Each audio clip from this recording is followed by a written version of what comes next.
एक होता है साइकोलॉजिस्ट, एक होते हैं क्लिनिकल साइकोलॉजिस्ट, एक होते हैं फैमिली थेरेपिस्ट। ये चार अलग अलग बातें हैं, बट मेरे को तो पता है चारों सेम है। तो वन बाय वन पहले आप इनकी डेफिनेशन देते कि चारों अलग अलग कैसे होते हैं। पर जो वो ट्रेट डिसऑर्डर में चेंज हो जाते हैं तब आप अपने आसपास के लोगों के लिए, अपने फैमिली फ्रेंड्स के लिए प्रॉब्लमेटिक हो जाते हो। तो बेहतर होगा कि ट्रेट जब हो और वो धीरे धीरे जब बढ़े डिसऑर्डर की तरफ, तब एक्नॉलेज कर लिया जाए तो वो प्रॉब्लम इतनी बड़ी नहीं हो सकती। 25 साल से पहले तो शादी हो नहीं रही, आजकल मैं थोड़ा नहीं, मैं आपको ये कहना चाह रही हूँ कि पेरेंट्स को बात करनी चाहिए सबसे पहले। Parents को बात- sex education to start from the home. तो इसके लिए ना awareness, fear and conversation, clear stigma, ये आपको बहुत ज़रूरी इंपॉर्टेंट बात मैंने आपको बताई है कि अगर आप कॉन्वर्सेशन करेंगे तो स्टिग्मा हटेगा। और अच्छा, लोग जो बोलते हैं मुझे पैनिक अटैक आ रहा है, मैं डिप्रेस्ड हूँ, ऐसे ऐसे हैवी टर्म्स यूज करते हैं, तो ये क्या होते हैं? मतलब इसको कैसे समझे कोई लोग? देखो, ऐसा नहीं है कि सबको ही डिप्रेशन हो रहा है, पहली बात तो है ना। और बहुत ही आपने वैलिड क्वेश्चन पूछा आज के टाइम के लिए। उसको दिख रहा है कि हाथ कटा हुआ है और वो लड़की पूरा खून लेके पी रही है उसके सामने, और वो बॉर्डर लाइन इशू था उस लड़की को, बॉर्डर लाइन पर्सनालिटी डिसऑर्डर होता है, वो उस लड़की को था। वो लड़का उसको पहचान ही नहीं पाया। हमारे हरियाणा में तो ज़्यादातर लड़के हैं, मेरा बाबू मारेगा, जा मैंने कुछ बता दी थे। क्या डायलॉग दिया मैम? एक्सप्रेस करना पहला जितने बढ़ जाएंगे। तो उसे सीख लिया है कि एक्सप्रेशन जो है शुड बी हिडन।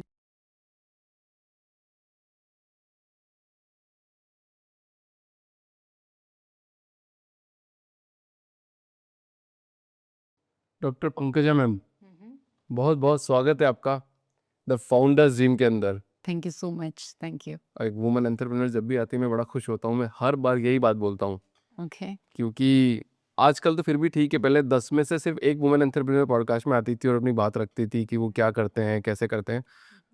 वुमन के भी बहुत एम्बिशंस होते हैं, मतलब वो कुछ करना चाहती है बट कुछ कारणों से वो कर नहीं पाती है, चाहे परिवार की रिस्पॉन्सिबिलिटी या अदर कुछ भी परिस्थितियाँ हो सकती है, कर नहीं पाती बट करना चाहती है।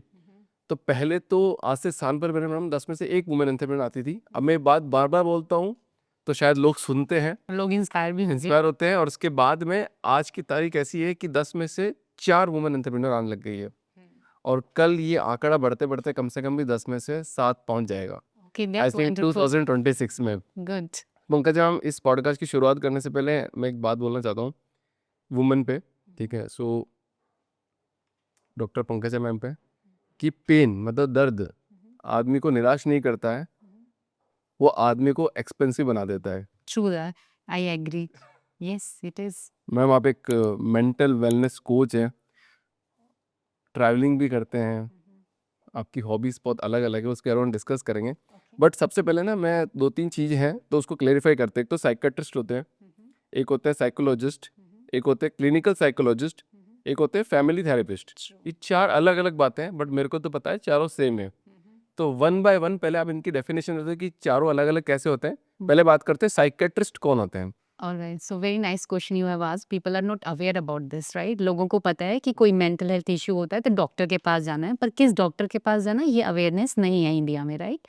तो सबसे पहले तो साइकेट्रिस्ट के बारे में बात करते हैं। साइकेट्रिस्ट जो हैं आपको मेडिकेशन देते हैं, राइट, मेडिसिन प्रोवाइड कराते हैं। वो आपसे 10-15 मिनट बात करते हैं और आपके इश्यूज को जानते हैं, और जो भी आप किससे गो थ्रू हो रहे हैं ये जानकर वो आपको मेडिकेशन दे देते हैं, राइट। एलोपैथी की दवाई है कुछ? हाँ, ठीक। Right.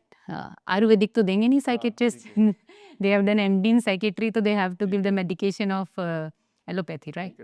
Then comes as clinical psychologist. ये वो लोग होते हैं जो हमारी पर्सनालिटी के ट्रेट जो डिसऑर्डर में चेंज हो जाते हैं, जैसे कि schizophrenia, bipolar, border line issues या हिस्टोनिक इश्यूज, कोई भी ऐसे इश्यूज जिनका मेडिकेशन के साथ साथ थेरेपीज भी चलता है, वो ज़्यादातर क्लिनिकल साइकोलॉजिस्ट क्लिनिकल सेटिंग्स में संभालते हैं। ठीक है, लोग अवेयर नहीं है इस बारे में भी। और फिर आते हैं काउंसलर, ठीक है। राइट। Family therapist. हाँ, फैमिली थेरेपिस्ट और काउंसलर या रिलेशनशिप कोच एक ही ट्री की ब्रांचेस हैं। और काउंसलर जो है आपको थेरेपीज देते हैं, हीलिंग देते हैं, टूल्स एंड टेक्निक्स देते हैं डे टू डे लाइफ में सर्वाइव करने के लिए। जैसे छोटे छोटे इशू थे, बर्न आउट होना, लोनलीनेस फील करना, depression, anxiety, stress, relationship issues, family issues, ये सब काउंसलर के काम है। फिर आते हैं रिहेबिलिटेशन काउंसलर्स, ठीक है। जो रिहेबिलिटेशन सेंटर्स में ही रहते हैं। जैसे एडिक्शन किसी को हो जाता है, किसी को अल्कोहल एडिक्शन है, किसी को सिगरेट का एडिक्शन है, किसी को पॉर्न का एडिक्शन है, वो लोग रिहेबिलिटेशन सेंटर में जाते हैं और रिहेबिलिटेशन काउंसलर उनको संभालते हैं अलोंग विद द साइकेट्री, ठीक है। राइट। तो विदाउट साइकेट्रिस्ट के रिहेबिलिटेशन काउंसलर काम नहीं कर सकते। तो ये भी एक ब्रांच की दो शाखाएं हैं, आप ऐसा समझ लीजिए। ठीक है। अब सेकंड सवाल मेरा ये आता है, मैम थोड़ा इसको करेंगे अपन, बट थोड़ा एक दो पहले सवालों के वो फ्रेम बना लेते हैं अपन, ठीक है? तो ये जितनी भी प्रॉब्लम्स है, ड्रग एडिक्ट होना, पॉर्न एडिक्ट होना, डिप्रेशन, एंजाइटी, बाइपोलर और टेंशन होना, ये ज़्यादातर शादी के बाद होता है। ऐसा नहीं है। तो डिप्रेशन करेंगे इस पे, पर ज़्यादातर केस जितने भी मैं साइकेट्रिस्ट से मिला हूँ, जितने भी लोगों से मिला हूँ, तो वो बताते हैं कि आफ्टर शादी ये केसेस ज़्यादा हैं।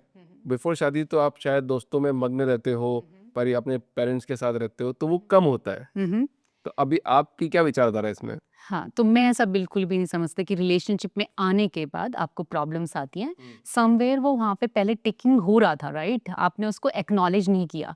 अब आपके पास एक हेल्दी पार्टनर आ गया है, तो वो जल्दी-जल्दी आपको एक्सपोज़र दे रहा है उसका कि तुम तो ये करते हो, अब तुम ये भी करते हो, राइट? और वो उसको बताता है कि तुम्हारा जो अटेंशन स्पैन बहुत कम है, तुम्हारा कंसंट्रेशन तो है ही नहीं, तुम बहुत लेज़ी फ़ील करते हो या फिर तुम्हें हाइपर सेंसिटिव हो या तुम्हें पैनिक हो जाता है किसी भी सिचुएशन में जाने से, तो आपका पार्टनर आपको एक्नॉलेज कराता है कभी-कभी। और ऐसा भी हो सकता है कि टॉक्सिक रिलेशनशिप में रहने की वजह से भी हम प्रॉब्लम्स में आते हैं। तो ऐसा नहीं है कि बाइपोलर इसलिए हो जाएगा क्योंकि आप टॉक्सिक रिलेशनशिप में हैं। कहीं न कहीं आपके पास रूट कॉज़ पहले से था, इसलिए आपको बाइपोलर हुआ मैरिज के बाद या रिलेशनशिप में आने के बाद, वो एक्सपोज़र उसको मिल गया, इग्निएट हो गया वो, मतलब वो जो चीज़ थी आपकी पर्सनैलिटी के अंदर।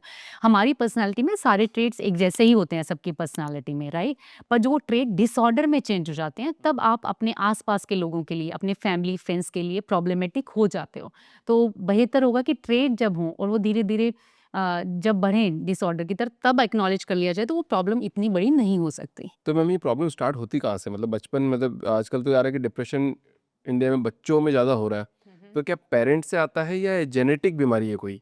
देखो, बहुत सारी प्रॉब्लम्स ऐसी भी हैं जो जेनेटिक होती हैं। ऐसा नहीं कहा जा सकता कि सारी ही प्रॉब्लम जेनेटिक हैं। जैसे अगर आप बर्नआउट को लो, लोनलीनेस को लो, एंग्जायटी को लो, ये सब जेनेटिक नहीं हो सकता, राइट? स्ट्रेस जेनेटिक नहीं हो सकता। मान लीजिए मैं बहुत कूल किंग हूँ, तो मेरे बच्चे को हो सकता है उसको स्ट्रेस लेने की आदत हो और मेरे को बिल्कुल भी स्ट्रेस लेने की आदत ना हो, तो करेक्ट। जेनेटिक नहीं हो सकता। पर कुछ साइकोलॉजिकल प्रॉब्लम है, जैसे सिज़ोफ्रेनिया है, वो आपको मिल सकता है, जेनेटिक्स में मिल सकता है, राइट?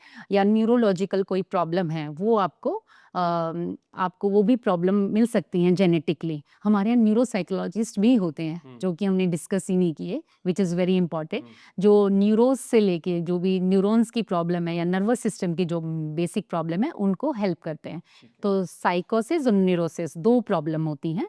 तो न्यूरोसिस प्रॉब्लम को हम क्लिनिकल सेटिंग्स में ठीक कर सकते हैं, जैसे कि थेरेपिस्ट और क्लिनिकल साइकोलॉजिस्ट और काउंसलर। लेकिन अगर साइकोसिस इश्यूज़ हैं, आपको साइकोलॉजिकल इश्यूज़ हैं, तो आपको साइकियाट्रिस्ट प्लस क्लिनिकल साइकोलॉजिस्ट और या प्लस रिहैबिलिटेशन काउंसलर की ज़रूरत पड़ती है। कोई एग्जांपल देके बताओगे मैम कि किस तरह का पेशेंट आपके पास आता था, और ये बीमारियों के जो नाम बताए, पर इसके सिम्टम्स क्या थे, ताकि कोई देख रहा होगा तो उससे पता चल जाएगा मुझे इस तरह की बीमारी है और मुझे इसका इलाज ऐसे करना है? सो एक मैंगलोर की पेशेंट थी जो बेसिकली थाईलैंड में रहती थी, डेलीगेशन में उनके हस्बैंड थे। तो उनको प्रॉब्लम थी पैरानॉइड और सिज़ोफ्रेनिया, राइट? उनको ऐसा आवाज़ आता था कि मेरे को कोई पूरा दिन कोई गाना सुना रहे हैं, 4-5 लोग खड़े हैं, वो बाथरूम में जा रही है तो उनको कोई देख रहा है। और उसकी वजह से उनके हस्बैंड ने जॉब भी छोड़ दिया था, क्योंकि उनको ऐसा लगता था कि अभी कोई मुझे मारने के लिए आ रहा है। और फिर उसको ऐसा भी लगता था कि कोई मेरे खाने में ज़हर मिला रहा है। उसने अपने हस्बैंड को भी बताना शुरू कर दिया था कि ये मेरे खाने में ज़हर मिला देगा। और बहुत पेशेंट आते हैं हमारे पास पैरानॉइड टेंडेंसी के। इसी में पैरानॉइड इसको भी काउंट कर सकते हैं। मान लो अपना एक किसी का हस्बैंड है, तो वो पैरानॉइड कैसे बनता है कि अरे ये इसका दूधिया के साथ अफेयर तो नहीं चल जाएगा, धोबी आएगा तो उसके साथ अफेयर तो नहीं चल जाएगा, ये टैक्सी ड्राइवर के साथ जाएगी तो इसका अफेयर, वो इतना पैरानॉइड हो जाता है कि वो अपनी वाइफ को बाहर ही नहीं निकलने देता। ऐसे भी केसेस आते हैं। ऐसे केसेस हैं इंडिया में? एक्सट्रीम केसेस हैं हमारे इंडिया में। और इंडिया में सबसे ज़्यादा केसेस इसलिए भी पैरानॉइड टेंडेंसी के हैं रिलेशनशिप में जो आते हैं, क्योंकि सेक्स सप्रेशन इंडिया में सबसे ज़्यादा है। सेक्स सप्रेशन सप्रेशन क्या? सेक्स सप्रेशन का मतलब होता है अपने सेक्स के विचारों को दबा के रखना लंबे समय तक और एक्नॉलेज ना करना। इस वजह से भी बहुत सारी प्रॉब्लम रिलेशनशिप्स में आती हैं, राइट? ठीक है। लोग जो है ऐसा सोचने लग जाते हैं कि अगर मैं सेक्स की बात करूंगा तो लोग मेरे बारे में बुरा सोचेंगे, जबकि ऐसा बिल्कुल भी नहीं है। You should talk about sex with your partner, with your living partner, wherever you wanted to, right? And दूसरा जो सबसे इम्पोर्टेंट बात है, फैमिली में भी इस चीज़ की बात होनी चाहिए कि सेफ सेक्स कैसे किया जा सकता है। ठीक है। इसलिए स्कूल में भी आजकल जो है सेक्स की नॉलेज दी जाती है। बहुत सारे लोग ऑब्जेक्ट भी करते हैं कि ये तो मॉडर्नाइजेशन है, इट इज़ नॉट गुड, है ना? लेकिन देखिए आप वेस्टर्न कंट्रीज़ में देखिए, वहाँ पे अबॉर्शन कम होते हैं। यहाँ शादी से पहले बहुत अबॉर्शन हो जाते हैं क्योंकि बच्चों को पता ही नहीं है, राइट? और जब सेक्स सर कोई भी चीज़ सरप्रेस होगी, मान लीजिए कुकर की सीटी तभी आती है जब उसमें दबाव बढ़ता है, राइट? करेक्ट। ठीक इसी तरह से जब बच्चा कॉलेज में जाता है तो उलूल-जुलूल तरीके से सेक्स सीख लेता है और उसका हैम्पर जो है लड़की के ऊपर होता है, उसके बायोलॉजिकल सिस्टम पे होता है। तो इसके बारे में नॉलेज जो है अगर सरकार करना चाहे या थेरेपिस्ट करना चाहे तो ये बहुत अच्छा कदम हो सकता है। तो इंडिया में तो मतलब जैसे मान लो 16 से 25 साल तक, मतलब 16 साल में एक लड़का या लड़की मतलब थोड़ा मैच्योर हो जाते हैं। अब 16 से 10 साल का समय है, तो आप ये बात बात बोलना चाह रहे हो कि 10 साल तक वो इस चीज़ में बात नहीं करेंगे। 25 साल से पहले तो शादी हो नहीं रही है आजकल, में थोड़ा हो नहीं नहीं, रही मैं है। आपको ये कहना चाह रही हूँ कि पेरेंट्स को बात करनी चाहिए सबसे पहले। पेरेंट्स को बात करनी sex education should start from the home. That's what I have given the example for my of my I have given the call करता है मैडम, बताओ आप। That's what I'm saying. I have given the example of my father. So what I have learned from my father, I have given to my daughter as well. Now she's 19. She knows everything about what can be done, what cannot be done, right? When she will have a boyfriend, she can apply those rules, right, on that. अगर बच्चे से आप बात ही नहीं करेंगे, right, तो उसके लिए प्रॉब्लम हो जाएगी। तो इसलिए पेरेंट्स को सबसे पहले सैनिटाइज करना है अपने बच्चे को, फिर स्कूल में टीचर को, जब बच्चा 10th में हो, 11th में हो, तो ये बताना ज़रूरी है। बच्चे को सेक्स एजुकेशन देना बहुत ज़रूरी है। तो स्कूल से, घर से या फिर कोई सेफ अडल्ट हो बच्चे के पास, जैसे कई बच्चा मामा, मासी या चाचा के साथ अटैच होता है, तो वो भी दे सकता है। पेरेंट्स के साथ कभी-कभी ओपन नहीं हो पाता है बच्चा। कौन सी एज में देनी चाहिए ये education? So as per my knowledge it should be started in 10th और 11th, बिकॉज मेरे पास ऐसे भी बच्चे आते हैं जब मास्टरबेशन वो 5th-6th क्लास में शुरू कर देते हैं। उनका पोर्न का जो एडिक्शन है वो 6th क्लास में शुरू हो जाता है। 6th क्लास में? 6th में, 5th में शुरू हो जाता है पोर्न एडिक्शन एंड मास्टरबेशन। एक दो केसेस होंगे, ज्यादा एक दो पांच बहुत केसेस एक्सेप्शन हैं, बोल सकते हैं इसको। बहुत केसेस हैं हमारे पास। और आपको पता है सबसे ज़्यादा प्रॉब्लम ये है कि सेक्सुअल हरासमेंट 99% वर्ल्ड में घर से ही शुरू होता है। खुद के चाचा, खुद के पिता, खुद के भाई, खुद के कज़न सेक्स हरासमेंट घर से शुरू करते हैं। सेक्सुअल हरासमेंट घर से शुरू होता है पूरे वर्ल्ड में। पर बच्ची जो है, यानी कि और लड़के भी, ऐसा नहीं कि लड़कों के साथ नहीं हो रहा है। I have a patient, I can not call them patient, but I have a client जिसके खुद के चाचा ने 10 साल लगातार उसका मोलेस्टेशन किया है, और कहते हुए थोड़ी घबराहट हो रही है। और ऐसा एक केस नहीं है, मेरे पास थाउजेंड्स ऑफ केसेस हैं जहाँ लड़कों को घर में ही हरासमेंट मिला है, सगे मामा से। लड़कों की बात कर रही हूँ मैं यहाँ पे, लड़कियों की तो है ही, लड़कों की भी बात कर रही हूँ। पर लोग बात नहीं करते हैं और वो अपने पेरेंट्स को सेफ स्पेस नहीं मानते हैं और पूरी ज़िंदगी उसी सरप्रेशन के साथ जीते हैं। फिर उनकी लाइफ हेल हो जाती है रिलेशनशिप में आने के बाद, क्योंकि वो फियर तो वहाँ पे है, राइट? इसलिए ऐसे भी हैं जिन्होंने कभी फिजिकल रिलेशनशिप शादी के बाद बनाया नहीं, क्योंकि कोई डर ऑलरेडी उसको, एमिगाला हमारे यहाँ होती है, राइट? एमिगाला जो ब्रेन में होती है वो बता देती है कि this is fearful, you are not suppose to do that, right? Because they have experience at the age of 8, 9, 10, 11, 12, the fear is already there, so muscles go tighten of that women and they are fail to have intercourse. मतलब कुछ मतलब जैसे मैं कुछ लोगों से मिलता हूँ, तो उसमें जो वुमेन है, शादी हो जाती है, फिर 1 साल बाद वो बोलती है, मतलब ऐसे ही बात कर रहे हैं आपस में लोग, कि हस्बैंड उनके प्रति बिल्कुल उनके साथ नहीं रहना चाहते, दोनों अलग अलग कमरे में रहते हैं शादी के तुरंत शादी बाद के बाद ही। तो वो शादी छोड़ देनी चाहिए। साल भर बाद वो छोड़ते हैं, बट फिजिकल तो होना है तो दूर है, मतलब इमोशनली सपोर्ट करेंगे हर चीज़ में, आपको पैसा चाहिए, सब कुछ चाहिए, पर हम फिजिकल नहीं होंगे। तो ये टेंडेंसी बहुत मैंने अभी देखी, कुछ मैं जब से मैं पॉडकास्ट इंडस्ट्री में आया हूँ, जब तो लोगों से मिल रहा हूँ, तब 2024 के बाद मेरे को देखने को ज़्यादा मिल रही है अभी ये। देखो, तो ये वही चीज़ है कि उन लड़कों के साथ कुछ ऐसा हुआ होगा, दैट्स वाई वो अपनी वाइफ के साथ फिजिकल नहीं होना चाहते। नहीं ऐसा नहीं है, बहुत सारे कारण हो सकते हैं। हो सकता है उसका स्ट्रेस बहुत ज़्यादा हो जॉब में, वो 12 आवर्स 15 आवर्स वर्क कर रहा हो, और इंडिया के लोगों में टेंडेंसी है 2 कंपनी में काम करने की, तो वो लोग ओवरबर्डन वर्क करते हैं, तो उनका जो है सेक्सुअल इंटीमेसी अपने आप ही कम हो जाता है, लिबिडो कम हो जाता है, ये एक कारण हो सकता है। दूसरा मैं हिप्नोथेरेपिस्ट भी हूँ, राइट? तो मैं हिप्नोथेरेपिस्ट में एक लेसन होता है जिसमें बताया जाता है आपकी लाइफ का जो बेस है मैरिड लाइफ का, वो आपकी सेक्सुअल इंटीमेसी है। यानी कि 70% 60% रोल अदा करती है सेक्सुअल इंटीमेसी, और 20% emotional intimacy, and 20% social society जो जिसमें आप रह रहे हैं। अगर 20% इमोशनल इंटीमेसी भी नहीं है और 20% सोशल सोसाइटी का बना रखा है हमने ताना बना, वो भी नहीं है, पर आपकी सेक्सुअल इंटीमेसी है, तो आप दोनों को कोई अलग कर ही नहीं सकता इस दुनिया में। You will come, you will have sex and you will have beautiful physical intimacy, and again you will B eight the same place. अच्छा, तो अल्टीमेटली सारी बात आके सेक्स पे ही खत्म हो जाती है क्या? हाँ, बिकॉज हम एनिमल है ना, इंस्टिंक्ट तो हमारी एनिमल की है ना। We were born, when we born as a nomad, we have 3 desires, hunger, thirst and sex. 3 ही डिजायर थी, बाकी ये जो पॉडकास्ट है, कंप्यूटर है, लैपटॉप है, वॉचेस है, ये तो सब बाद में मैन मेड है ना। ये पहले 3 ये इम्पोर्टेंट है। डिजायर 3 ही हैं, ठीक है। और इसी डिजायर को पूरा करने के लिए ही तो हम सक्सेस पाना चाहते हैं कि आज मेरे पास ये गाड़ी है, तो वो अंदर हंगर ही तो है। ये बात पे कोई बोलेगा नहीं, खुल के नहीं बात करेगा, सब झूठ बोलते हैं। नहीं, हम सब लोग पैसे से प्यार करते हैं। पैसा बहुत ज़रूरी है। तो इसके लिए ना awareness, clear fear and conversation, clear stigma, ये आपको बहुत ज़रूरी इंपॉर्टेंट बात मैंने आपको बताई है कि अगर आप कॉन्वर्सेशन करेंगे तो स्टिग्मा हटेगा, और अवेयरनेस करेंगे तो फियर हटेगा इस बारे में बात करने का। बहुत बढ़िया मैम। सो पंकज मैम, थोड़ी सी आपके बारे में बात कर लेते हैं। अभी आपने मेरे को बताया था कि आप मतलब आप इस फील्ड में आए कैसे, साइकेट्रिस्ट कैसे बने, थेरेपिस्ट कैसे बने? मैं साइकेट्रिस्ट नहीं हूँ, थेरेपिस्ट हो आप? साइकोलॉजिस्ट हूँ। साइकोलॉजिस्ट हो, थेरेपिस्ट हो, तो कैसे बने? आपने भी कोई ट्रॉमा सहा क्या? नहीं, ऐसा नहीं था। नहीं। तो in 2000 I have to choose subjects, and my father told me कि आने वाले टाइम में मानसिक बीमारियां सबसे ज्यादा प्रोमिनेंटली होंगी, तो यू शुड चूज साइकोलॉजी। 20-25 साल पहले he told me कि it will be a pandemic, and now it is a behavioral pandemic, correct. Right? तो बिहेवियरल इश्यूज सबसे ज़्यादा हैं, तो पेंडेमिक ही हो जाता है ना एक तरह से। बिहेवियरल एडिक्शन पेंडेमिक इसको बोल सकते हैं, जो आज चल रहा है हम सबके बीच में।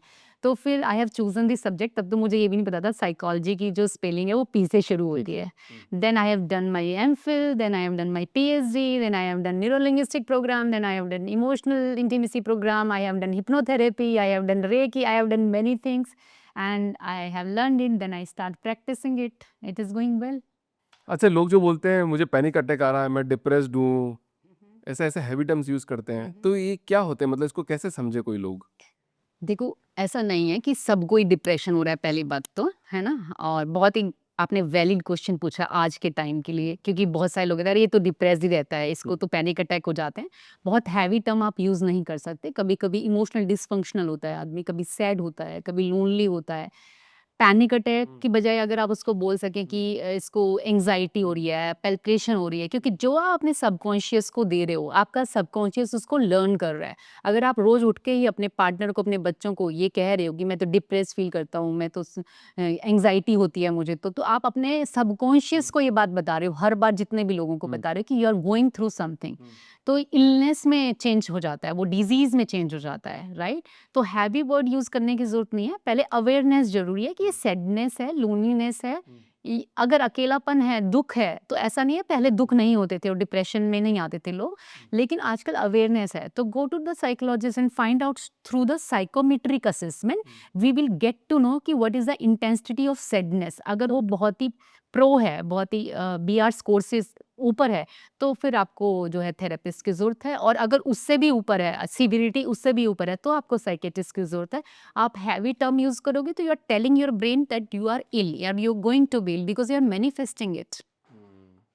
अच्छा, ये इकोनॉमिक सर्वे होता है 2024-25 में मेंटल हेल्थ को लेके, कि मेंटल हेल्थ क्राइसिस एक रेड फ्लैग है, और इससे सुसाइडल टेंडेंसी बढ़ रही है, जिसमें 22% का इंक्रीमेंट है। तो ऐसा अचानक से क्यों हो रहा है? ये एकदम अचानक 2024 मतलब 20 के बाद। आपके पास ज़्यादा डाटा है। ज़्यादातर मेंटल हेल्थ इश्यूज़ मेंस में होते हैं, और मेन ज़्यादा सुसाइड करते हैं। राइट। जो सुसाइड है ना, suicide is about the deep conversation they want to do about the life, but they fail to do that, and they have desire to live that life, but they are not able to. Are you understanding what I mean? They are they want to have the communication about the issue, but they are failed to do that. Correct. Because they are not able to give the name to those emotions what they are feeling. They are vulnerable with that कि I am feeling exhausted, I am feeling bad today and I am not able to express what I am feeling. तो suicide का कोई desire of death नहीं होता कि मेरे को मरना है, वो तो जीना चाहते हैं, करेक्ट। पर वो पेन, वो शेम, वो लोनलीनेस, वो कंपैरिजन, कंपटीशन वो सहन नहीं कर पाते हैं। और सुसाइड से बचा जा सकता है, बहुत सारी प्रिवेंशन हो सकती हैं। जैसे सबसे पहले तो ये देखना है कि वो आदमी बहुत दिनों से आइसोलेशन में तो नहीं है, बहुत ज़्यादा बेड रोटन हो के मतलब पूरा स्क्रीन तो नहीं प्ले कर रहा है, अपने रियल कनेक्शन से मिलना बंद कर तो नहीं दे रहा है, और अगर बहुत ज़्यादा सडक्टिव या बहुत ज़्यादा सेड्यूसिव प्रॉब्लम वो स्क्रीन तो नहीं देख रहा है। सो एक छोटी से उसको थोड़ा सा अलाइनमेंट देके कि आप अकेले नहीं रहो, हमारे से बात करो, पेरेंट्स से बात करो। तो आप टीनेजर की बात करें तो यहाँ पे हेल्प मिल सकती है। लाइक यंग एज की मैन की बात करें, क्योंकि मैन मेंटल हेल्थ इशू जो है ना बहुत बड़ी प्रॉब्लम है आज के टाइम में इंडिया में, क्योंकि लड़के लोग बात ही नहीं करना चाहते अपनी फीलिंग्स के बारे में। लड़कियां क्या हैं, लड़कियां तो शाम को मिली अपनी दोस्तों से बात कर ली, शाम को अपनी मदर से फ़ोन पे बात कर ली, कभी अपनी सिस्टर से बात कर ली। लड़का अपने भाई तक को भी नहीं बताएगा कि वो क्या फील कर रहा है, क्योंकि उसके ऊपर हमेशा पैदा होते ही परफॉर्मेंस प्रेशर लगा देते हैं कि ये तो घर चलाएगा, इसको तो घर चलाना है या उसको प्रोवाइडेशन करना है, तो उसके ऊपर शुरू से ही परफॉर्मेंस प्रेशर है। करेक्ट। राइट। तो सबसे पहले तो बिहेवियर में ये देखना है कि वो चुपचाप तो नहीं रहने लग गया है, वो जो पुराने लोगों से मिलता है वो मिलना तो बंद नहीं हो गया है, उसका वर्बल कम्युनिकेशन कैसा हो गया है, क्या वो ये तो कहने लगा यार ज़िंदगी तो जीने के लायक ही नहीं है, मैं क्या ही करूँगा ये ज़िंदगी जी के, या फिर नॉन वर्बल जैसे कि वो रूम में ही बंद रहता है, बहुत ज़्यादा स्मोक या ड्रिंक करने लग गया है, और इस तरह से हमें पॉइंट आउट करना पड़ेगा इमोशनली वो कितना एक्सप्रेस कर पा रहा है। तो इस तरह से सुसाइड से बचा जा सकता है, क्योंकि सुसाइड का जो मोमेंट है ना वो बहुत छोटा है। राइट, बहुत ही फ्रिक्शन ऑफ सेकंड के साथ आता है सुसाइड का थॉट, और वो चला जाता है। अगर आपके पास उस टाइम पे कोई है तो आप सुसाइड कभी भी नहीं करेंगे अपनी बात कहने के लिए। तो create your safe space for that. मतलब जैसे कोई किसी को जान जाता है तो फिर वो उसके साथ ज़्यादा बात नहीं करता है, फिर उसको लगता है कि मेरे को जज करेगा, अगर मेरे से बात नहीं, मतलब इससे बात करूंगा तो मेरे के बारे में क्या सोचेगा। पर कोई अननोन आदमी से मिलता है तो शायद वो खुल के बात बोल देता है, क्योंकि उसको लगता है कि ये मेरे को जज तो नहीं करेगा at least. That's why we need more therapist in the world, but we have very less therapist. 140 crore की जनता पे 6000 साइकोलॉजिस्ट भी नहीं है आज के टाइम में। मैं साइकोलॉजिस्ट की बात कर रही हूँ, मैं ये नहीं कह रही कि एनएलपी ट्रेनर कितने हैं, इमोशनल इंटेलिजेंस ट्रेनर कितने हैं। ये तो 3-3 महीने के कोर्स के बाद बन जाते हैं, राइट। हमारे जैसे 10-10 साल पढ़ते हैं, राइट। क्यों नहीं है, मतलब वाई, व्हाट इज। अब जो है क्या कहते हैं, स्क्रीनिंग होने लगी है लोगों की कि भाई हाँ थेरेपिस्ट बनना क्यों ज़रूरी है। पहले ऐसा लोग सोचते थे पैसे नहीं है, पैसे भी बहुत ज़्यादा हैं, ऐसा नहीं है, लेकिन उसको ऑप्ट नहीं किया जा सकता था पहले, क्योंकि लोग सोचते थे पागलों का काम है, हम क्यों ही करें, थेरेपिस्ट तो पागलों को संभालते हैं। हम पागलों को नहीं संभालते, पागल तो हमारे तक पहुँचते ही नहीं है, क्योंकि आपके पास अवेयरनेस है। जब आप थेरेपिस्ट को चूज़ कर रहे हो, आप उस पॉइंट पे हो कि you are choosing your therapist, that's mean you are well in your brain, correct ma'am. Right. पहले तो मतलब ऐसा बोला था कि लोभ, मोह, क्रोध, मोह, माया, ऐसे 5-6 होते थे जिन काम, क्रोध, लोभ, मोह, म- मद, मत्स, मतलब ये 7 चीजें होती हैं। एनवे, तो काम मतलब सेक्स, क्रोध मतलब एंगर, मोह मतलब अटैचमेंट, मद मतलब अहंकार, मत्स मतलब आलस, और एनवे मतलब होता है ईर्ष्या, राइट। तो सबको हर जन्म में एक चीज पे काम करना होता है, राइट। और आप एक्सीलेंस तब कर पाते हैं अपनी लाइफ में जब आप किसी भी 1-2 चीजों पे काम कर जाएं, राइट। तो अगर आप मेरी बात करें तो मुझे मोह पे बहुत ज़्यादा काम करना है, ठीक है। मुझे ऐसा लगता है कि मेरे अंदर क्रोध तो बिल्कुल भी नहीं है, ईर्ष्या भी बिल्कुल नहीं है, आलस्य भी नहीं है। तो मुझे पता है, तो your therapist would help you to find on which you can work in this birth. अच्छा, एक नया भी तो आ गया आजकल, एक नया भूत भी तो लगा है, क्या बताइए? इंस्टाग्राम लाइक कमेंट आएंगे ही नहीं आएंगे। हाँ, तो वो भी एक ट्रैप है वैसे ना, वैलिडेशन या एक ट्रैप। नया आ गया है, ये सब तो छोड़ दिए, पर अब इससे भी तो बचना है। तो देखो, वैलिडेशन तो सबको चाहिए था। अगर मैं बोलूँ अरे आप तो बहुत हैंडसम लग रहे हैं, तो आपको कैसी फीलिंग आ रही अच्छी फीलिंग आएगी। है ना? वो भी एक लड़की ने बोला तो और भी ज़्यादा अच्छी फीलिंग आएगी ना। तो ऐसे ही वैलिडेशन हर किसी को ज़रूरत होती है। पर ये कोई कॉम्पिटिशन नहीं है, क्योंकि सोशल मीडिया पे जो आप लाइव दिखा रहे हो, मान लो मैं अपनी लाइफ दिखा रही हूँ, मैं यूरोप में घूम रही हूँ, राइट, मैं अपनी रील्स बना रही हूँ, पर उसके पीछे का जो स्ट्रगल है यूरोप में घूमने का, वो मैं थोड़ा ना दिखाऊंगी, लोग मेरे को थोड़ा ना देखेंगे, राइट। ठीक इसी तरह से लोगों को ये पता होना चाहिए, सोशल मीडिया जो है रियलिटी तो नहीं है बिल्कुल भी, करेक्ट। राइट। तो to know about what is real and what is reel, it is important. Again and again sanitize school counsellor को करना चाहिए। अगेन एक और बहुत बड़ा फ्रॉड मैं आपको बताती हूँ जो पब्लिक स्कूल्स में और गवर्नमेंट स्कूल्स में है, कि गवर्नमेंट ने कहा है कि थेरेपिस्ट रखने हैं, काउंसलर्स रखने हैं, but they are not having counselor. They have the degree of the counselor in the school, but they are not giving the salary to the counselor, but they having the certificate कि हमारे पास है. आप सोचो कितनी बुरी बात है. और अगर काउंसलर भी है तो 3,000 बच्चों पे एक काउंसलर कैसे काम कर सकती है? नहीं कर सकती. और हमने एक बात मेंशन करना भूल दी, चाइल्ड साइकोलॉजिस्ट बहुत इंपॉर्टेंट रोल प्ले करते हैं, राइट? हमने उधर चाइल्ड साइकोलॉजिस्ट की बात नहीं करी थी. तो ऑटिज्म है, लर्निंग डिसेबिलिटीज़ हैं, एडीएचडी है, ये आजकल, और वर्चुअल ऑटिज्म है. वर्चुअल ऑटिज्म बहुत ज़्यादा स्क्रीन देखने से, राइट? तो इन पे बात नहीं हो रही है बहुत ज़्यादा अपने इंडिया में. बहुत बच्चे शिकार हो रहे हैं, कंसंट्रेशन नहीं बन रहा है, इरिटेट रहते हैं बच्चे, रोते रहते हैं, खाना नहीं खा पाते हैं, क्योंकि मदर भी वर्किंग है, फादर भी वर्किंग है. और नैनी के पास अगर आप बच्चा छोड़ के जाएंगे तो नैनी तो बच्चे को स्क्रीन दिखाएगी ना, क्योंकि उसको भी तो अपना टाइम चाहिए ना, वो सारा दिन तो काम नहीं कर पाएगी. करेक्ट. तो वर्चुअल ऑटिज्म ये सब स्कूल की तरफ से आना चाहिए. मतलब स्कूल को बेस लाइन पे चाइल्ड साइकोलॉजिस्ट रखने चाहिए और फिर काउंसलर्स रखने चाहिए जो 9th 10th 11th 12th के बच्चों को दे सकें. उससे नीचे चाइल्ड साइकोलॉजिस्ट देख सकें. फोन का एडिक्शन हो जाता है, मतलब फोन का एडिक्शन है सबसे ज्यादा, तो आज अपन को भी है, मतलब जैसे मुझे भी है, मैं भी तो थोड़ी देर में फोन देखने पड़ेगा. अपन को नहीं है. मतलब मुझे अपन नहीं को, है. मतलब हम जैसी जनरेशन को, नितिन को, मुझे, मोहित को, तो हम, तो हमारा ये वाला एडिक्शन क्योंकि हमारा काम है, तुम देखते रहते हो, बच्चे भी सब देखते हैं.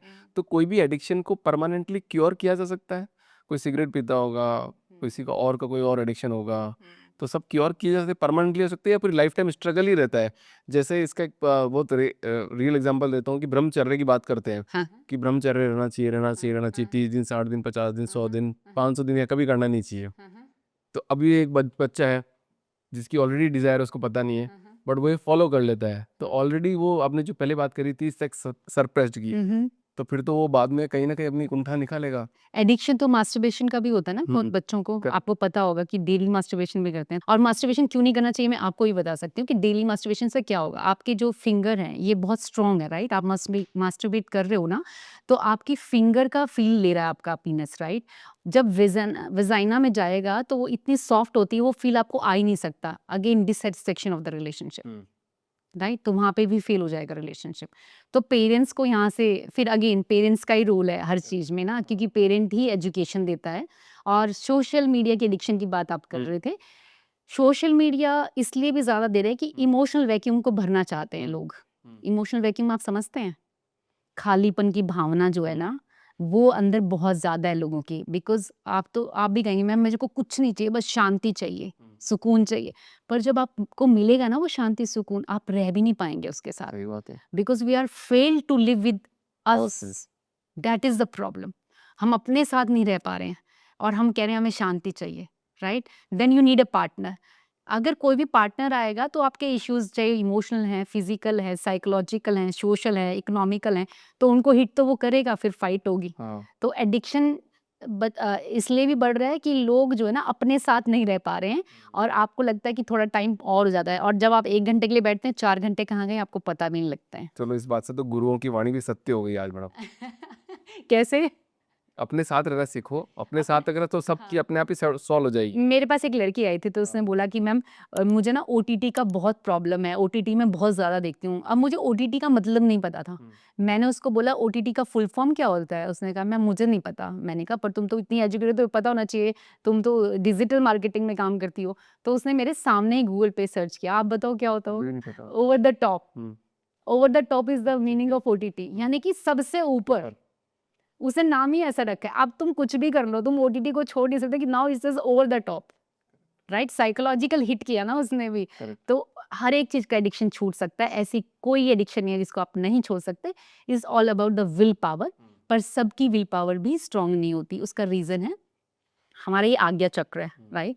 हमने अपने आप को आज्ञा दे दी कि हम कल सुबह उठेंगे, और हम रोज कह रहे हैं हम सुबह उठेंगे. आपका आज्ञा चक्र आपने खराब कर लिया, क्योंकि आप उसको इन्फॉर्मेशन तो दे रहे हो पर आप एक्शन नहीं दे रहे हो, राइट? तो इस वजह से हमारा जो विल पावर है वो धीरे धीरे वीक हो जाता है. उसके एवरेज में आप जो है थेरेपिस्ट से मिल सकते हैं या किसी अडल्ट को अपना साथी बना सकते हैं जो बहुत ही अच्छी नॉलेज रखता हो या बहुत अच्छी जो है एक्सरसाइज करता हो, बहुत अच्छा खाना खाता हो. तो एडिक्शन तो जंक फूड का भी है. करेक्ट. एडिक्शन तो जो है एडिक्शन तो थाउजेंड्स ऑफ टाइप्स के हैं, we can not tell you here, it will be a long list. Psychology में तो बहुत एडिक्शन काउंट होते हैं। और जैसे और भी बहुत सारी प्रॉब्लम, जैसे ऑब्सेसिव कंपल्सिव डिसऑर्डर है, वो भी लोग कहते हैं विल पावर से मैं ठीक कर लूंगा, पर बाद में रिलैप्स हो जाता है, राइट? विल पावर से आप थोड़े दिन कर पाते हैं, रिलैप्स हो जाता है, then again you need a psychologist. Correct. बहुत सारे साइकोलॉजिस्ट क्रिएट करे इस इंडिया में। बट इस बात पे एक बात यही है कि रुकना वही है जहाँ मन को शांति मिल जाए। हाँ, पर मन को शांति कहाँ मिलेगी?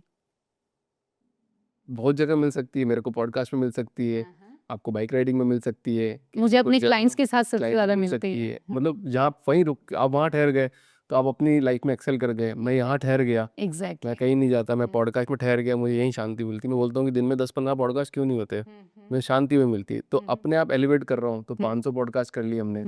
Wow, wonderful, that's such a big news to me कि I am sitting in front of you, I am not aware. So हमने 500 पॉडकास्ट किए हैं एक साल में, प्लस एक पावरफुल चैनल भी है जिसमें सारे पॉलिटिशियंस, सेलिब्रिटीज सब लोग उसमें आते हैं।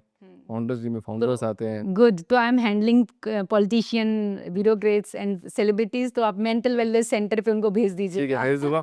तो यहीं पे एक सवाल बनता है मैडम, जितने भी बड़े बड़े सेलिब्रिटीज हैं, एलाइट मैरिजेस हैं, ठीक है, इनके बीच में क्या, जो एक नॉर्मल आदमी के बीच में मैरिजेस में कॉमन इश्यूज आते हैं, क्या सेम इनके भी आते हैं? ऑफ कोर्स, अमीर बनने के बाद इमोशंस तो होना खत्म हो जाएंगे। प्रॉब्लम सबकी सेम ही रहती है, हाँ। राइट? इमोशंस तो सेम ही रहेंगे ना। पैसा आपको हैप्पीनेस नहीं दे सकता, प्रोवाइडेशन दे सकता है, लेकिन इश्यूज सेम ही रहते हैं। सबसे पहले फैमिली डायनेमिक का इशू रहता है कि तुम्हारी फैमिली ने ये कर दिया, मेरी फैमिली ने ये कर दिया, मेरे इन लॉज ऐसे हैं, तुम्हारे इन लॉज ऐसे हैं, राइट?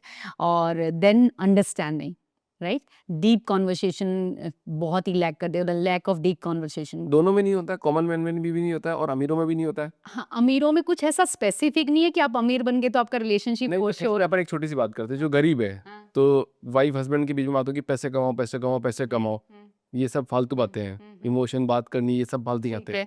या अमीर बन गया तो भैया, अब अमीर के पास तो टाइम होगा नहीं, वो तो पूरा दिन बिजी रहेगा, तो भैया कि अब तुम्हारे पास तो पैसे पर टाइम मेरे पास तुम दे नहीं रहे हो। हाँ, तो ये दोनों नहीं, कॉमन। सेटिस्फेक्शन दोनों तरफ है ना। तो क्योंकि जो अमीर है ना, उसके पास इतना टाइम ही नहीं है वो अपनी बीवी और बच्चों को दे देती, इसलिए वो अमीर है। आप समझिए, उसकी सारी जो सप्लाई है ना इमोशंस की, अपनी सोशल स्टेटस की, कहाँ से पूरी हो रही है? बिजनेस से हो रही है ना, क्योंकि वो बिजनेस उसके लिए बेबी है, उसने जीरो से खड़ा करके उसको इतने बड़े लेवल पे लेके आया है। तो उसका इमोशनल अटैचमेंट भी अपने काम से ही है, उसको सोशल स्टेटस भी उस काम से मिल रहा है। तो वो 70-80% जो टाइम है ना, वो कहाँ पे दे रहा है? वो अपने काम पे दे रहा है। तो 20% वहाँ पे ना कम्युनिकेशन हो रहा है, नहीं डीप कॉन्वर्सेशन हो रही है, ना फिर वहाँ पे अंडरस्टैंडिंग बन रही है। तो और फिजिकल इंटीमेसी तो गायब ही है, इमोशनल कनेक्शन फील ही नहीं होगा, क्योंकि जब आप मिलेंगे ही 10-15 दिन के बाद, अमीर लोग 10-15 दिन के बाद मिलते हैं क्योंकि उनके पास टाइम ही नहीं होता है, राइट? तो और गरीब के पास क्या प्रॉब्लम है कि उसके पास पैसा नहीं है, तो रोज इसी बात की झिक-झिक है कि पैसा क्यों नहीं कमाते हो, क्यों नहीं काम, बच्चों के लिए फीस नहीं भरी जा रही है। तो प्रॉब्लम सब जगह है, पर प्रॉब्लम का अब सॉल्यूशन क्या है? रिलेशनशिप्स का हाँ। एक परमानेंट सॉल्यूशन सबके लिए नहीं हो सकता। लेकिन अब ये भी एक बात है, पर मैं आपको इसको पहले बताती हूँ, लव एंड रिस्पेक्ट, है ना? सब लोग कहते हैं कि लड़कियाँ चाहती हैं कि वो प्यार मिले और लड़के चाहते हैं रिस्पेक्ट मिले। अगर मैं कहूँ कि सिर्फ आपको रिस्पेक्ट मिलेगा और प्यार नहीं मिलेगा, तो you will be fine with your girlfriend और वाइफ, मतलब sorry, no. You need both the things, right? Same with the girl, right? उसको अगर आप रिस्पेक्ट नहीं देंगे और सिर्फ प्यार प्यार देते रहेंगे, तो वो भी नहीं रहेगी रिलेशनशिप में, राइट? तो एक लड़की आई, उसने मेरे को बोला कि मैम मेरे पास मेरे हस्बैंड बहुत ज़्यादा अच्छे हैं, ठीक है, ओवरली अच्छे हैं और बहुत ज़्यादा प्यार भी करते हैं, और यही वजह है कि जो मुझे बुरा फील होता है ना, मैं उसको कह ही नहीं पाती। अब वो रिलेशनशिप टूटने की कगार पे है, क्योंकि आपने इतना रिस्पेक्ट और लव कर लिया किसी आदमी को कि जो उसकी प्रॉब्लम वो फील कर रही है इस रिलेशनशिप में, ना तो वो लड़का कह पा रहा है, ना वो लड़की कह पा रही है। तो क्योंकि कम्युनिकेशन नहीं है, रिस्पेक्ट है। हम कई कई बार अपने फादर और मदर की रिस्पेक्ट करते हैं पर कम्युनिकेशन नहीं करते, राइट? हम छोटों को प्यार करते हैं पर कम्युनिकेशन नहीं करते। Same with the relationship. एक रिलेशनशिप जो है वो आपकी, आप रिलेशनशिप जब किसी में जाते हैं ना, तो आप ये सोच के नहीं जाते कि हमें रिलेशनशिप तोड़ना है। हमें लगता है ये जीवन भर के लिए है, राइट? वो एवरीडे का वर्क है, जैसे होमवर्क करते हैं, जैसे कोई प्रोजेक्ट करते हैं, जैसे आप पॉडकास्ट कर रहे हैं, तो अपनी वाइफ और गर्लफ्रेंड से भी बात करना आपका रोज का प्रोजेक्ट होना चाहिए, राइट? जिस दिन वो कम्युनिकेशन टूट जाता है, वो रिलेशनशिप खत्म हो जाता है, चाहे फिर कितनी रिस्पेक्ट हो, कितना ही प्यार हो, वो रिलेशनशिप खत्म है। कैसे, मतलब क्या बात करें, मतलब एक हस्बैंड वाइफ को मतलब एक रिलेशनशिप में क्या बात करते रहना चाहिए? हाँ कॉमन बात कर देना चाहिए, ठीक है, इंटीमेसी और उसकी बात छोड़ के क्या कॉमन कॉमन बातें क्या हो सकती है? पहले तो कॉमन इंटरेस्ट होने बहुत ज़रूरी हैं। अब कभी कहते हैं ना कि एक जैसी लाइक नहीं होनी चाहिए, डिसलाइक होना चाहिए, तभी एक दूसरे के साथ रहते हैं। आपका एक जैसा लाइकिंग हो तो सैटरडे संडे आप बाइकिंग जा सकते हैं, साइक्लिंग जा सकते हैं, योगा जा सकते हैं, पिकनिक जा सकते हैं। कुछ कॉमन फ्रेंड्स भी होने ज़रूरी हैं, लाइक उनके बारे में आप बात कर सकते हैं, अरे उसने ऐसा कर दिया, उसने ऐसा कर दिया, राइट? और रिलेटिव्स के यहाँ विज़िट ज़रूर करना चाहिए, मतलब पार्टनर्स को, एक दूसरे के रिलेटिव्स, एक दूसरे के कल्चर के बारे में बात करनी चाहिए, एक दूसरे के ट्रेडिशन के बारे में बात करें, और दूसरा फ्यूचर प्लानिंग के बारे में बात करें। जो भी कपल फ्यूचर का प्लान नहीं करते और कहते जो जब चल रहा है उसी को चलने दो, आजकल ज़्यादातर लोग ऐसे ही रहते हैं ना कि जो जैसा चल रहा है अभी चलने दो, बाद में देखे जाएगी, वो रिलेशनशिप भी टूट जाते हैं। तो ये सब पॉइंट जो मैंने आपको बताया ये करने बहुत ज़रूरी हैं। पिक्चर देखना, अकॉर्डिंग टू द साइकोलॉजी आपको अपने पार्टनर के साथ 8 घंटे इन पर्सन बिताना पूरे वीक में मस्ट है। सोने की बात नहीं हो रही है यहाँ पे, इन पर्सन जागरूक अवस्था में, राइट? मोस्ट है। हाँ, मस्ट है। अगर आप नहीं दे रहे हो तो आपका पार्टनर कहीं न कहीं हैंकी-पैंकी करने वाला है। अच्छा बहुत सारे मेल भी आते होंगे आपके पास, मेरे ज़्यादातर क्लाइंट भी अच्छा, ऐसे हैं। तो मर्द रोते क्यों नहीं है? रोते हैं, बहुत रोते हैं, आपके पास आके रोते होंगे। बहुत रोते हैं। आई एम टेलिंग यू, ये गलत बात है कि आपके मर्द पास बहुत आके रोते रोते हैं। हैं। नहीं, अकेले में भी रोते हैं, हाँ, पर दिखा के नहीं रोते। वो conditioning of their brain is like that ना कि मर्द रोता नहीं है, मर्द को दर्द नहीं होता है, मर्द एक्सप्रेस नहीं करता है। इसलिए मैंने बोला ना कि सबसे ज़्यादा सुसाइड जो है मर्द ही करता है। क्योंकि वो एक्सप्रेस ही नहीं कर रहा, उसको उस फीलिंग का नाम ही नहीं पता। तो हम फीलिंग को अनटैग करना भी सिखाते हैं और टैग करना भी सिखाते हैं। मान लो वो आके बताते हैं, मैम मुझे ना ऐसा अजीब-सा फ़ील होता है, तो आपको साइकोलॉजी से कहेगा कि बताओ क्या अजीब फ़ील हो रहा है? अजीब को वर्ड्स में डालो, या फिर कहेगा कि मैम मुझे बहुत ज़्यादा अंदर से कुछ अजीब-सा फ़ील लगता है, यहाँ पे कुछ फ़ील होता है, यहाँ पे कुछ फ़ील होता है, उसको फीलिंग नहीं पता है। तो जब इंट्रोडक्शन हो जाएगा ना फीलिंग के साथ, तब आप ज़्यादा रोएँगे भी और हँसेंगे भी। रोना कोई बुरी बात नहीं है, रोना और हँसना दोनों इक्वल होने चाहिए। सप्रेस ऑफ इमोशंस की बात आप जानते हैं? नहीं, आप बताइए मुझे। तो ये जैसे हमने सेक्स सप्रेस की बात की, वैसे इमोशनल सप्रेस भी बहुत ज़्यादा वैक्यूम पैदा करता है इंसान के अंदर, क्योंकि हम कुछ बोलना तो चाहते हैं सामने वाले को, कहना तो चाहते हैं अपने बॉस को, अपने वाइफ को, अपने पेरेंट्स को। जैसे आपने कई बार सुना होगा ना, मैं अपने पापा की बहुत इज़्ज़त करता हूँ पर मैं उसको कुछ बोल नहीं सकता। करेक्ट। देन वो कैसा रिलेशनशिप, आप बोल ही नहीं सकते, आप कैसा फ़ील करते हैं अपने पापा के बारे में? वो रिलेशनशिप गुड रिलेशनशिप नहीं है, फॉर श्योर। हमारे हरियाणा में तो ज़्यादातर लड़के हैं, मेरा बाबू मारेगा, जा मैंने कुछ बता दी तै। क्या डायलॉग दिया बस। एक्सप्रेस करने तो पहला जूते पड़ जाएँगे। तो उसने सीख लिया है कि एक्सप्रेशन जो है शुड बी हिडन। जो इमोशन शुड बी हिडन होना चाहिए, हाँ, है ना? मगर हरियाणवी लड़के ज़्यादा मजबूत होते हैं क्या? होते तो जेनेटिकली तो मजबूत होते हैं हरियाणवी मेंटली लड़के। मजबूत होते हैं, के काऊ। देखो मेंटली मजबूत होते हैं इसलिए हम लोग ज़्यादातर आर्मी में होते हैं, हाँ। ज़्यादातर पुलिस में होते हैं। बेल्ट की सर्विसेज भी तो हरियाणा का आदमी सबसे ज़्यादा कर रहा है, बॉर्डर पे भी तो सबसे ज़्यादा। Correct, correct. तो जिसका मेंटल हेल्थ स्ट्रांग है, हाँ। उसी का फिजिकल हेल्थ स्ट्रांग है, और जिसका फिजिकल हेल्थ स्ट्रांग है, उसी का मेंटल हेल्थ स्ट्रांग है, राइट? करेक्ट, तो पूरे इंडिया में मतलब सबसे कमजोर मेन कहाँ पाए जाते हैं? ये ऐसे नहीं बोल सकते। कौन से कौन से नॉर्थ वेस्ट साउथ ईस्ट कहाँ पे कोई मतलब? भी नहीं किसी का एक बार बताया ना इधर मजबूत है, तो किसी का पलड़ा कमजोर भी होगा कि भैया कि आज थोड़ा सॉफ्ट मैन है कि अच्छा ठीक है लड़ाई झगड़ा नहीं करना, नहीं, तो मैन बात सॉफ्ट कर दी। होता है, ऐसा किसने कहा मैन सॉफ्ट नहीं होता? एक बेटी को जैसे बाप रख सकता है वैसे कोई भी नहीं रख सकता। अगर आपको सच्चा प्रेमी मिल जाए, और उस प्रेमिका को उससे ज़्यादा सेफ कहीं फ़ील ही नहीं हो सकता। अगर आपको सच में कोई प्यार करने वाला मिल जाए, राइट? तो आदमी तो बहुत सॉफ्ट है। आदमी सबसे शरीफ चीज़ है अगर देखा जाए तो। अच्छा। हाँ, क्योंकि उसको चलाना बहुत आसान है। लेकिन मेरे पिताजी को एक दिन मैंने बोला, पापा मुझे किसी से डर नहीं लगता इस दुनिया में, राइट? तो उन्होंने कहा एक चीज़ से ज़रूर डरना। मैंने कहा साँप से कह रहे हो ना? कहते नहीं। मैंने कहा शेर से कह रहे हो? कहते नहीं। कहते आदमी से डरना। तो लड़कों से डरना भी ज़रूरी है। क्यों पर? पता नहीं होता ना उनका बैक ऑफ माइंड में क्या चल रहा है, क्या नहीं, क्योंकि वो एक्सप्रेस नहीं कर पाते वो क्या सोच रहे हैं, राइट? छोड़ना मंजूर है उनको रिलेशनशिप, पर रिलेशनशिप पे काम नहीं कर सकते, क्योंकि गो गेटर तो होते हैं, पर इमोशंस को एक्सप्रेस करना जिस दिन सीख जाएंगे बहुत सारे रिलेशनशिप तो कोई चल लड़कों के पड़ेंगे। लिए टिप्स अच्छी बता दीजिए, हाँ। आप इस पॉडकास्ट में आए तो लड़कों के लिए एक बढ़िया टिप्स दे दीजिए ताकि वो एक्सप्रेस कर पाए अपने आप को। ठीक है, तो जो लड़के बहुत ही अपोजिट साइकोलॉजी पे चलते हैं, लड़कियों को डायमंड्स चाहिए, सोलेटर चाहिए, बिग ब्रांड्स के बैग्स चाहिए। आजकल लड़कियां अपने आप खरीद सकते हैं इनको, राइट? अगर आप मेरे से बात करो या मेरे फ्रेंड ग्रुप की बात करो, तो हमें डिनर डेज़ चाहिए, हमें लॉन्ग वॉक्स चाहिए, राइट? वार्म चाहिए, कर्डलिंग चाहिए, ऐसे स्पेस पे जाके ट्रिप करना चाहिए जहाँ पे मतलब छोटे-छोटे घर बने होते हैं। तो जो कनेक्टिविटी है वो नेचर में जाके ज़्यादा बढ़ती है, रेदर देन आप प्रोमेनाड जा रहे हो और वहाँ पे शॉपिंग कर रहे हो, एम्बियंस जा रहे हो, वहाँ शॉपिंग कर रहे हो।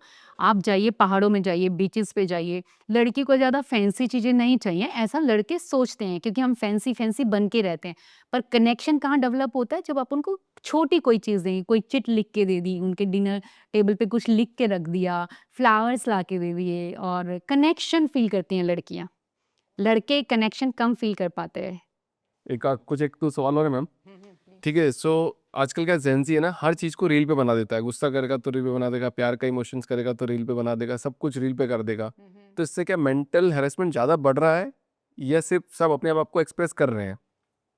हाँ, तो जो चीज़ आप देख रहे हैं, जो चीज़ आप सुन रहे हैं, जो चीज़ आप पढ़ रहे हैं और जो चीज़ आप किसी को कह रहे हैं, इन सब का इम्पैक्ट ब्रेन पे पड़ता है।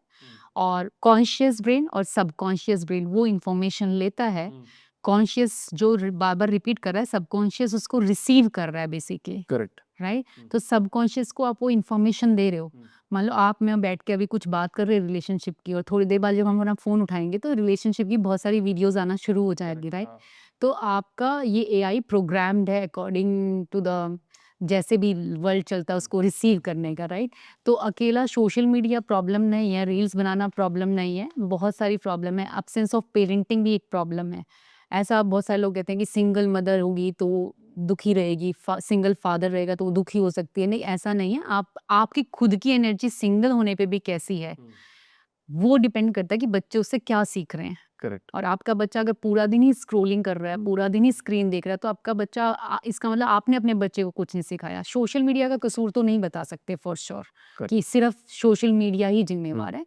इक्वलेंट ही मदर, फादर या सिंगल मदर, सिंगल फादर या सेट ऑफ फैमिलीज या स्कूल भी।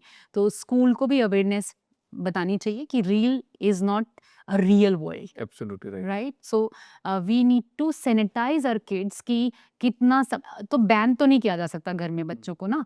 मुझे तो कभी-कभी ऐसा लगता है कि ना जैसे एयरपोर्ट पे हम जाते हैं तो सिगरेट का एक कोना रहता है।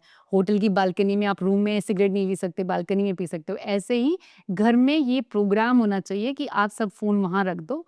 आने के बाद अगर आपको यूज़ करना है तो आप उसी रूम के एरिया में जाके यूज़ कर सकते हो। तो it will be tough for the kids और for the parents as well, क्योंकि आपको जाना पड़ेगा वहाँ पे, रूल बनाना पड़ेगा, राइट? और जैसे हमारे पास टीवी होता था ना पहले, तो हमें एक ही जगह पे टीवी मिलता था। आज हर बेडरूम में टीवी है, हर हाथ में ही टीवी आप ये लगा लीजिए। तो जब तक आप उसको चैनलाइज़ नहीं करोगे, बाउंड्रीज़ सेट नहीं करोगे अपने घर में, तब तक सोशल मीडिया एडिक्शन जा ही नहीं सकता। और सबसे पहले तो एग्ज़ाम्पल आप हो ना। अगर आप एक्सरसाइज़ नहीं कर रहे हो, आप कोई स्पोर्ट्स नहीं कर रहे हो, आप कला और साहित्य का ज्ञान नहीं रख रहे हो, तो आप अपने बच्चे को क्या दोगे? आप भी स्क्रॉल कर रहे हो और रज़ाई में बैठ के आपका बच्चा भी कर रहा है। तो what they are learning, what they are seeing, right? So Pankaj ma'am, एक आखिरी सवाल इस पॉडकास्ट का। आपके पास बहुत सारे पेशेंट्स आते हैं, सो कोई ऐसी स्टोरी आप शेयर करना चाहते हो जो आपको भी शॉक में ले आई हो कि इस तरह के केस भी होते हैं क्या मेंटल हेल्थ पे या फिर साइकोलॉजी में? तो स्टोरीज़ तो बहुत सारी हम्म, हैं, पर जो बहुत। आपको भी एकदम अजीब लगती हो कि ये कैसी स्टोरी है यार, ये कैसे हो सकता है? सो इसको कट करना जो मैंने बोला याद आ गया। यही डालना। ये तो बस। ठीक है। तो ना टिंडर सुना है आपने? नाम तो लूँगी मैं टिंडर का, मेरी जो को-डॉक्टर साहब ने बोला नाम नहीं लेना, पर टिंडर ने बहुत खराब किया है एनसीआर किया है? को। हाँ, एनसीआर को खराब किया है? मतलब बाकी पूरे बैठे इंडिया लोगों को का खराब मुझे नहीं किया है, पता ठीक ना। है। तो ना टिंडर से एक क्लाइंट को लड़की पसंद आ गई और वो लड़की बहुत बेहद खूबसूरत लड़की थी। तो वो लड़का विदिन डे वो मिले शाम को, जैसे सुबह मैच हुआ और शाम को वो लड़का मिलने गया, राइट? और उसकी ऑफिस से वो 5 मिनट की दूरी पे थी। तो वो लड़का और लड़की दोनों मिलने लगे। वो लड़की यहाँ पे किसी चीज़ की प्रिपरेशन कर रही थी, किसी गवर्नमेंट सेक्टर की, right? And they were at the same age. तो धीरे-धीरे वो लड़का और लड़की का प्यार बढ़ने लग गया। फिर वो ट्रिप्स पे जाने लग गए। वो लड़की जो है इतनी ड्रिंक करती थी, उस लड़के को भी धीरे-धीरे ड्रिंक की आदत पड़ गई। अब प्रॉब्लम वहाँ से नहीं शुरू हुई कि वो ट्रिप पे जा रहे हैं, वो लड़की ड्रिंक कर रही है। उस लड़की ने बोला कि तुम काम छोड़ दो क्योंकि मैं तो अच्छी फैमिली से आती हूँ, तो खर्चा जो है घर वाले दे देंगे। लड़का 29-30 का था, उसने बिलीव कर लिया कि खर्चा तो अब अपनी ससुराल से ही आएगा। Then they start living in a one room. अब धीरे-धीरे उस लड़की ने उसको कंट्रोल करना शुरू कर दिया कि तुम बाहर नहीं जा सकते, तुम अपना नंबर चेंज करो, तुम और दोस्तों से बात नहीं करोगे। उसके फ़ोन से सारे नंबर डिलीट कर दिए, उसके घर नहीं जाने देते थे। धीरे-धीरे वो लड़का इतना पैनिक अटैक होने लग गया कि स्विगी से खाना आ रहा है, ज़ोमैटो से खाना आ रहा है, घर में खाना नहीं बन रहा है और वो लड़का इतना पागल हो गया 3 महीने तक वो अंडर हाउस अरेस्ट था एक तरह से उस लड़की के साथ। तो फिर एक दिन उसने बोला मुझे अपनी मम्मी से मिलने जाना है, प्लीज़ मेरी मम्मी को मैंने बोला हुआ है कि मैं दूसरी सिटी में शिफ्ट कर गया हूँ और मैं आऊँगा मिलने के लिए, तो मुझे तू 6 घंटे के लिए जाने दे, सिर्फ़ 6 घंटे के लिए। उस लड़की ने कहा कि तुम यहाँ से मोबाइल, पर्स कुछ भी नहीं लेके जा सकते, ना गाड़ी ले जा सकते और तुम जा सकते हो मिलने के लिए। वो लड़का मिलने के लिए चला गया। अब वो लड़का तो वहाँ से निकलना चाहता था, है ना? उस लड़के ने दोबारा से उसको फ़ोन करा कि मैं अभी आ नहीं सकता, मेरी मम्मी की तबीयत ख़राब है। तो उसने कहा कि मैं हाथ काट लूँगी अगर तुम नहीं आए, क्योंकि मेरे पास सारे इंटीमेट सीन की मूवीज़ में मतलब जो भी क्लिप्स हैं, सब कुछ मेरे पास है। वो लड़का बहुत ज़्यादा डर गया कि अगर मेरे नाम पे इसने सुसाइड कर लिया, सन की तो ये है, मेरी ज़िंदगी ख़राब हो जाएगी। अब वो लड़का वापस आता है उस लड़की के पास और वो कहता है कि प्लीज़ मेरे को कमाने दे, मैं बिना कमाए नहीं रह सकता, तुम्हारे घर से भी खर्चा आना बंद हो गया है। And he went somewhere in the Bangalore, event company में जाना था उसको। वो लड़की बोली मैं भी साथ में चलूँगी, वो साथ में चली गई। वहाँ पे उस लड़की ने फ़ोन किए होंगे, लड़का इवेंट में था, फ़ोन नहीं उठाए होंगे। वो इवेंट पे आके उसने इतना बड़ा स्यापा कर दिया, उस लड़के की जॉब तो गई, वो पुलिस के पास उस लड़की को लेके गया क्योंकि उसने बहुत ज़्यादा ड्रिंक की हुई थी।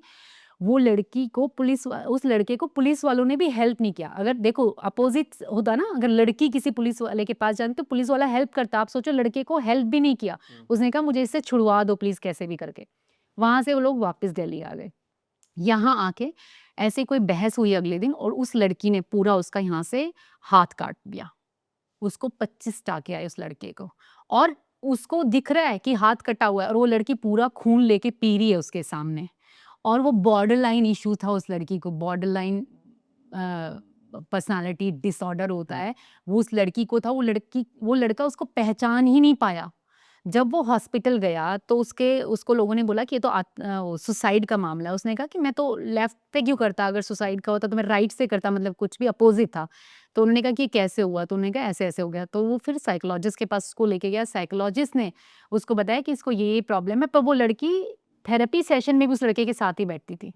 धीरे-धीरे उसने एक दोस्त को बताया, चोरी करके फ़ोन किया उसी लड़की के नंबर से अपने दोस्त को कि मैं ऐसे फँसा हुआ हूँ, पिछले 4-5 महीने से अंडर अरेस्ट हूँ मैं। आप और वो लड़की 5 फुट 2 इंच, ऐसी कोई लंबी तगड़ी कोई लड़की नहीं है, कोई स्पोर्ट्स पर्सन नहीं है। पर आप फ़ियर देखिए उस लड़की के अंदर, उस लड़के के 28 साल के लड़के के अंदर कैसा फ़ियर पैदा कर दिया। वाह! और वो लड़का आज अपनी मम्मी के पापा के पास है और उसका जो बेस्ट फ्रेंड था वो उसको छुड़ा के लेके गया। इट्स अ हॉरर स्टोरी, मतलब इफ यू मतलब हमने तो 10-15 घंटे सुना है इस स्टोरी को, कैसे उसके साथ एक और ये सब 8 महीने के अंदर हुआ है सब कुछ। कि वो प्यार भी करने लगे, प्यार भी छोड़ दिया और सब कुछ खत्म भी हो गया। तो टिंडर और बम्बल पे जाके अगर आप ये कर रहे हो तो आपको you have to be very conscious, मतलब what you are doing and what you are getting it. नया साल आ रहा है तो नकारात्मक लोगों को हटाओ, अतीत को भूल जाओ, अपनी गलतियों को स्वीकार कर लो और अपने नए जीवन की शुरुआत करो। That's good. पर मैं यहाँ पे कुछ ऐड करना चाहती हूँ। बिल्कुल।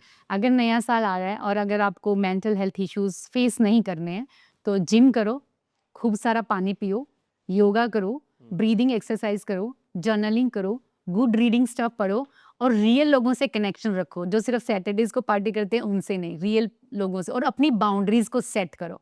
और बाकी हेल्प करने के लिए मेंटल वेलनेस है ही आपके लिए। Thank you Pankaja ma'am, thank you so much for coming in the founders dream. Thank you so much. Thank you. It was wonderful.